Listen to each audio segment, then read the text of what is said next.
to take like the experience of the communities, of the indigenous communities. That is obviously so important.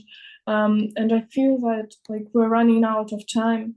But if someone wants to add something to make the final, like some of the final points on these questions, please, you have the opportunity right now. Go ahead if somebody wants to, maybe Mercy or somebody else. In case not, we can just sum up our talk. What do you think? Yeah, maybe before we end the talk, I think, of course, there was that problematic thing where my PC shut down, but I'm glad that I'm back. Thank you so much, Lankosan, for sharing your thoughts. It was really insightful, and thank you so much, William, for also sharing that insightful submission. And still about the connection, as I was saying before I actually moved out, I was saying that, as Mahmoud shared, that there are some NGOs that are actually going into Congo, trying to tell the government to actually kind of limit these indigenous tribes, the way they use their land. So this is kind of a way they are being marginalized, The thing, because me, I wanted to think about in a broader perspective, we always have this context where like the blame is actually put on those who have the less impact on issues, For example, here we are talking about the indigenous tribes. We actually have a general picture that they have the less impact on climate change in the world, But still, as Mahmoud shared, and actually I read it somewhere in the newspaper, that's why I'm emphasizing it, that there are these NGOs that are actually specifically attacking the indigenous tribes, trying to limit their activities on their land. Yet, there are big industries out there that are being ignored. The activities are being ignored. They are not limited in any way. But then these NGOs, because they want publicity, perhaps they want attention, they're coming down to the indigenous tribes. And I want us to think about it in the broader perspective, because there is this tendency where like attention is actually put on the marginalized, not even the marginalized, but the people who have less impact. So for example, especially this context of the climate change, which is resounding at the moment. If for example, I talk about the thing of cattle, people think that, yes, cows are producing methane. Methane is a very dangerous gas. And then like all the talk is all about how can we actually, maybe we have to tell the nomads, the nomadic pastoralists in Africa, or maybe in other developing countries, to stop rearing these cows. Yet these people are solely relying on these cattle for their life, But then big companies that are producing large amounts of carbon dioxide, those oil exporting countries, they are not told about the dangers they're actually bringing to the planet. So how can we actually try to overcome this? I would call it hypocrisy or pretense of trying to do something, yet there's this perception of trying to get attention, trying to focus attention on actually the marginalized, leaving out the big, how do they call them? The big boys, so to say, or the big companies or something like that. And I feel like that's hypocrisy. And I feel like for the world to move forward, to actually have an impact, if these SDGs are to be actually achieved, we need to move from, trying to put so much, condemnation, on those groups of people who don't actually need to be condemned. Because there are these kind of kings we worship, the big industries. Like, for example, if we talk about the KFC, people actually, they don't want to talk about KFC. Yet KFC, these big companies are the ones that are having a huge impact on climate issues. So I do wonder whether you guys have also come across this kind of scenario, or you have actually thought about it before. But it's something we can actually talk about before we end the dialogue. Just Uncle Sam. Yeah, thank you very much, Mr. Apollo. This is a really interesting question because it raises a lot of question as well, because we can understand that those who are having less impact are bothered than those who are actually having much impact. But the problem is when it comes to these organizations, mainly the businesses, there is what they have like what they call the social responsibility. We actually know that they are doing bad, but at the same time, they are investing. So it's like I'm killing you, but at the same time, I'm giving you a pill in order to survive what I'm doing to you. I don't know if this analogy is kind of clear, but they are damaging the environment, but at the same time, they are contributing in protecting the environment. So those will be considered as major stakeholders, as partners. When we will be looking at it from this PPP, public-private partnership scheme, they will be more valuable because all these organizations, the government knows that in order to implement all these things, all our goals, we do need them. Maybe there will be technical supporters or there will be financial supporters. So doing somehow certain things to them will definitely means that some of the objective where they are really big player, they won't be involved. And to certain circumstances that can be playing really hard against us. That's the reason why they will just be looking at these people like this without saying anything. When we take this indigenous population not having a huge impact, we try to undermine them because we feel like they are easy to go. There are those who do not have power. So if we just act like on 2, 3, we'll definitely be able to reach a goal. But unfortunately, what we do not take into consideration is as well the impact onto this, because as we were saying previously, they do have the knowledge, they do have all the insight we need in order to solve certain specific questions. So not dealing with them in a sense that they are also major stakeholders who deserve respect, who deserve their voice to be heard, it will definitely be complicated because we'll be taking some action. We'll also put them behind in the will of putting them into the system, creating a framework where they can speak. But when we'll be trying to do this because this is the will, but unfortunately, we won't give them the voice to speak, but we'll put them out because they won't be able to speak. Because where we'll be putting them is not the right place for them to be. I don't know if I'm saying it right, but it's something like this.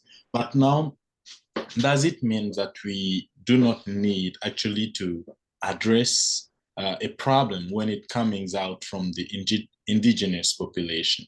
I don't think so. No matter where the problem is exactly, with this old SDGs framework we have now, we should consider every single person as an actor, at the same time as a threat. So no matter where the threat is, even if you are an indigenous guy, we definitely have to address it. No matter where the solution is, even if you are an indigenous guy, we also have to address it. But at the same time, as I was saying, the way to address it will definitely be different according to the power you have, of course, financially and as well as technically and politically. And those people, unfortunately, do not have nothing. And that is why they are always being worked on. Now, how we can solve this is definitely through the different government. Because when we do have an indigenous population, we have a government who has the right to protect them. Actually, this is considered as being part of the human right. So if our government do not take the lead in protecting our indigenous population, we'll definitely be having issue with them and the international organization. As Bosco said, they come with an agenda. But at the same time, it's not because there is an agenda that we have to implement it word by word. We have to kind of try to adapt it to what the context is requiring. It's not because something has been written in the UN that it's necessarily have to be implemented as it is in Uganda. The reality of Uganda is totally different from what have been discussed in there. So we need actually to take the lead in defending them, saying, no, actually, these people in this specific location are doing this, and it going as well towards this objective that you're trying to reach. Today, we are also in the way of trying to conserve or to protect what we are considering as a cultural value. If we do not give this importance, this value to this cultural thing, this cultural aspect of their life, will definitely be breaking it down. And mainly that is what is happening in our different society. For example, Mahamad, I've been talking about the pygmy in Cameroon and as well in Congo. Today, the first people to laugh at these people are the local community. Those people who are outside of the pygmy ethnic group are those who will be laughing at them.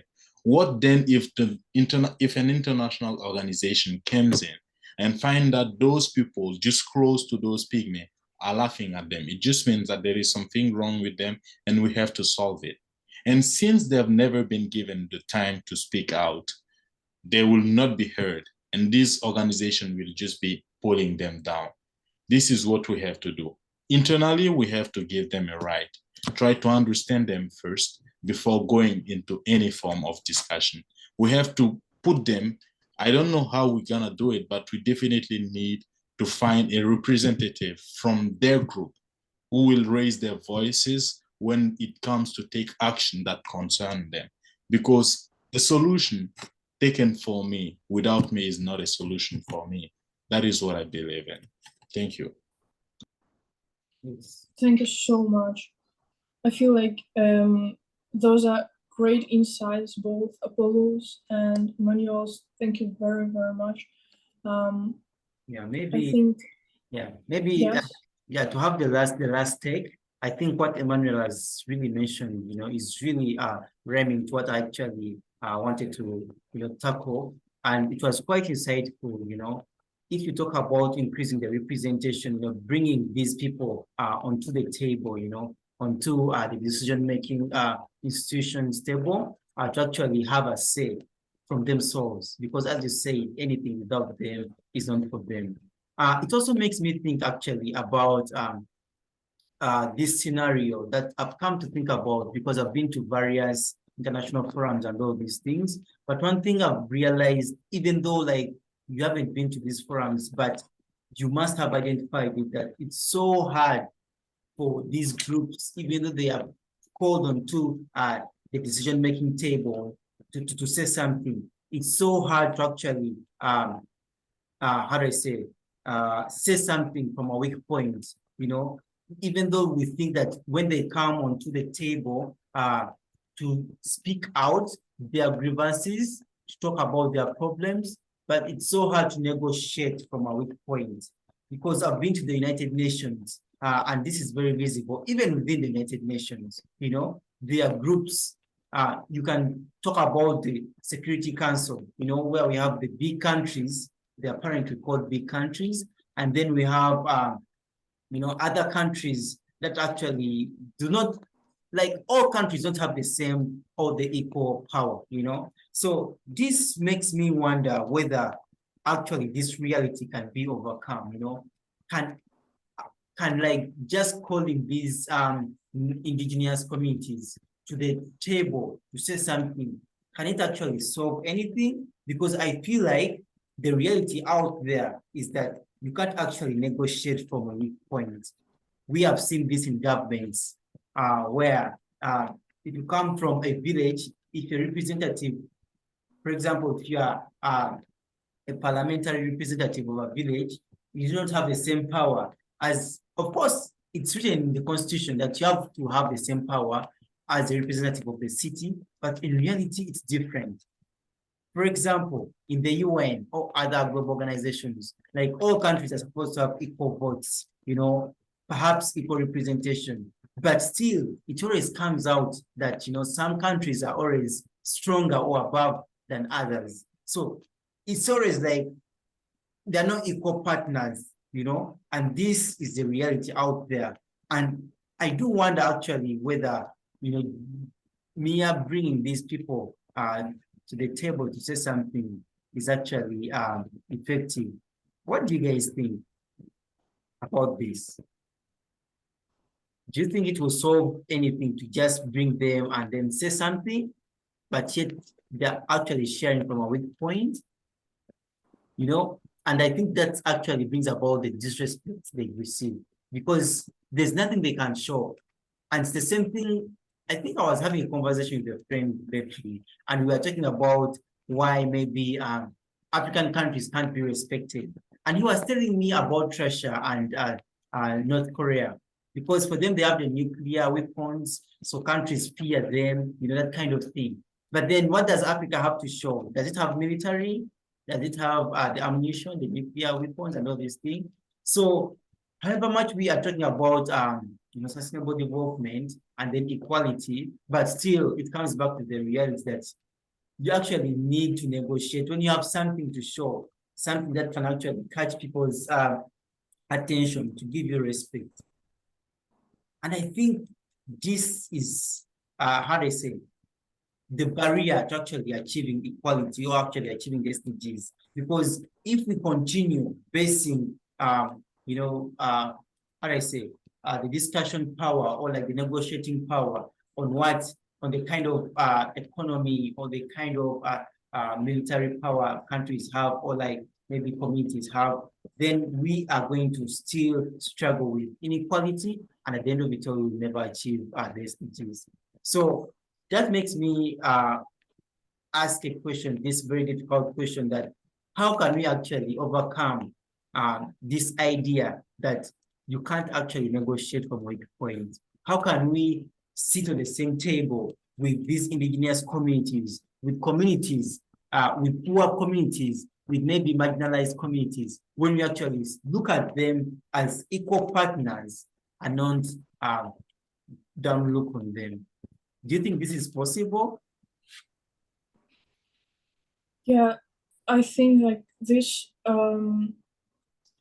your point like is really in depth, and I think that this is practically the major point, the major problem we have while solving SDGs.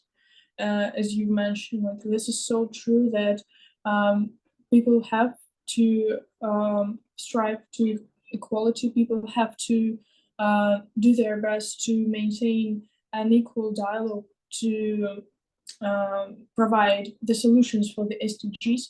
And I think probably like I think we would have a lot of opinions, and I encourage everyone to share.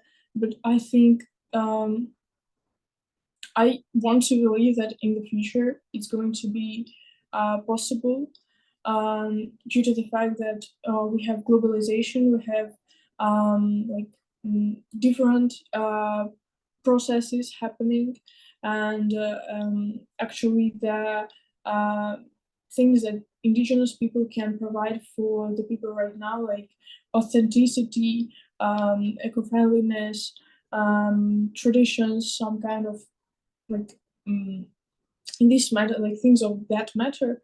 I think somehow it can be possible, but for now, yeah, I think like if this problem didn't exist, we would probably like we wouldn't probably have SDGs because like I think in most well-developed countries, most abundant countries, SDGs are not that relevant. Like you know, they are relevant, like not they are surely not that relevant as in the developing countries, in the countries that are considered weaker, and so I think it can be said about the indigenous people and the other major part of the community.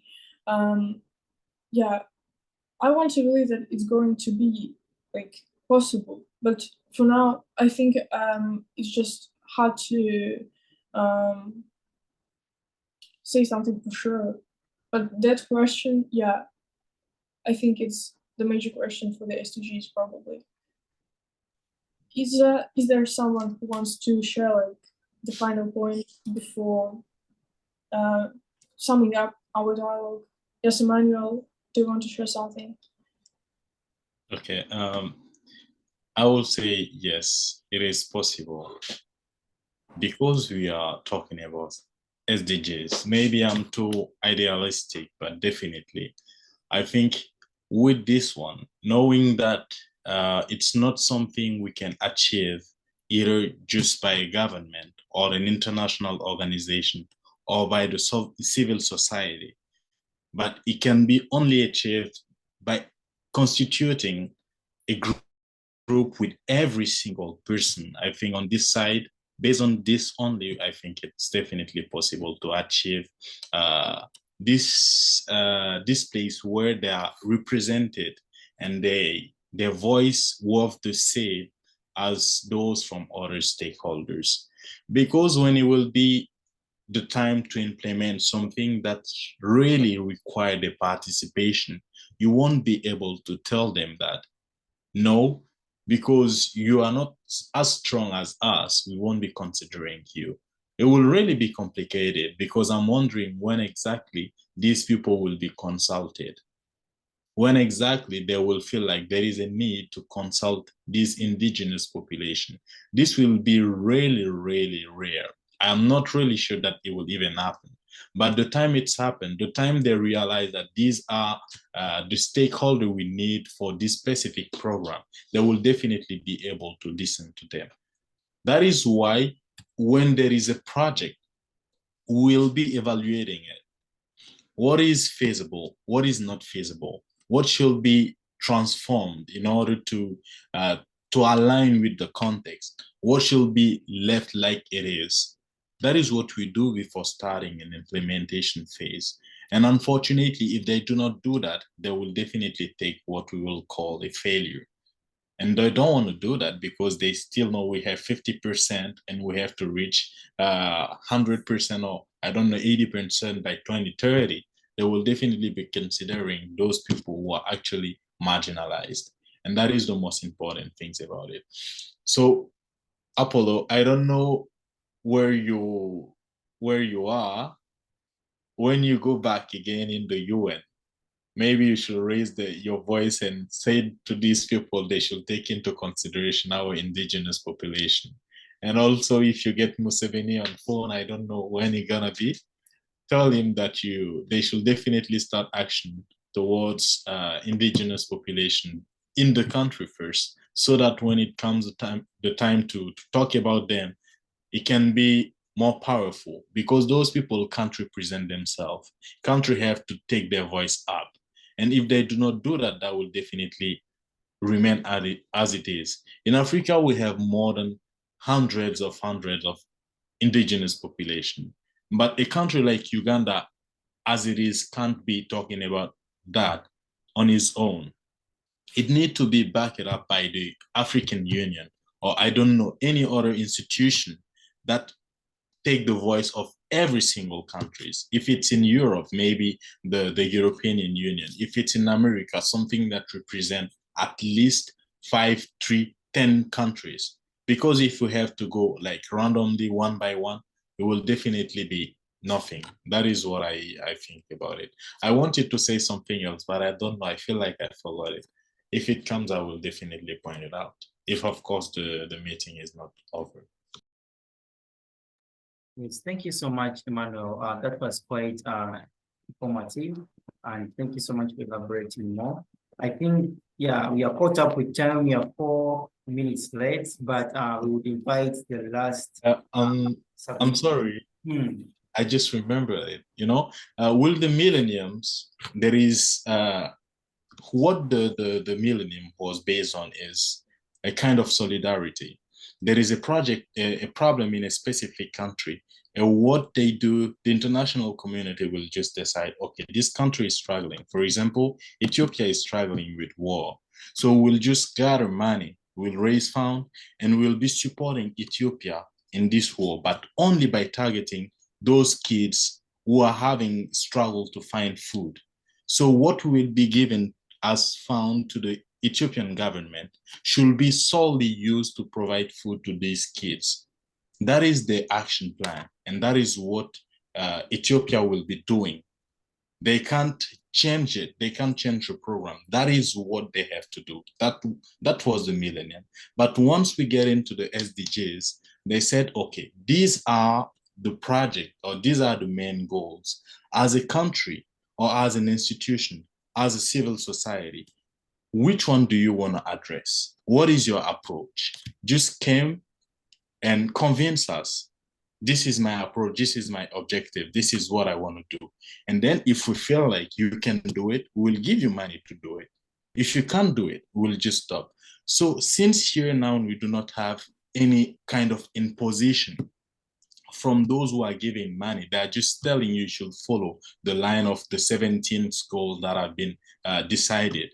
Once you bring something that follow this canvas, they will just give you your money and you implement, and then you make the evaluation. That is the most nicest things about SDGs.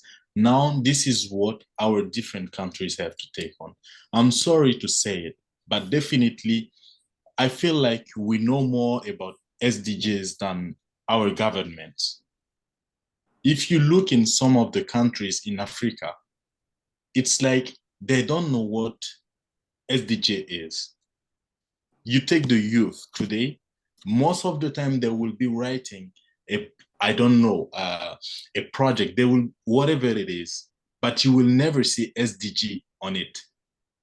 I'm sorry to say it, you might have gotten the experience with some of them in your country. I am part of the National Youth Council in my country. No matter what they will be writing, the number of times you will see SDG written, you can count it. Meanwhile, there should be those who are advocating for SDGs, taking the lead on about SDGs. But most of the time when you hear about SDG, it's maybe an international organization in the country implementing an action. The government, I don't know, maybe they do it, but the youth, they are not even aware of it. So when it comes to these kind of things, it will really, really be complicated to address. Very simple, or I won't say simple, but some of the more easy solving problem like what we're just talking about. Yes, thank you so Thank much. you so much. Yes. I think like those points, like like said that those really powerful points came at the end of the meeting. I think we really get caught in time. But is there anyone who wants to share something to end the dialogue? And then we can maybe sum up. What do you think, Apollo? Yeah, I think maybe we should try to see whether we have some final submissions, but then time is not on our side, so we are only waiting for the lucky last submissions in case you want to say something for this September dialogue about life on land. Please go ahead. The platform is yours. In case you want to add something to Emmanuel's submission, or maybe what I talked about, how can we ensure that actually marginalized communities can negotiate from a weak point and their voice be respected? Yeah. In case you have a last submission about that kind of thing, then please. Probably people are staying silent for now because yeah, we have discussed a lot, and the last points were really like in depth and so insightful. I think they covered a lot. Yeah, I really appreciate it. But those are really good ideas, I think. And probably we should sum up with the meeting then, because we've discussed all the three major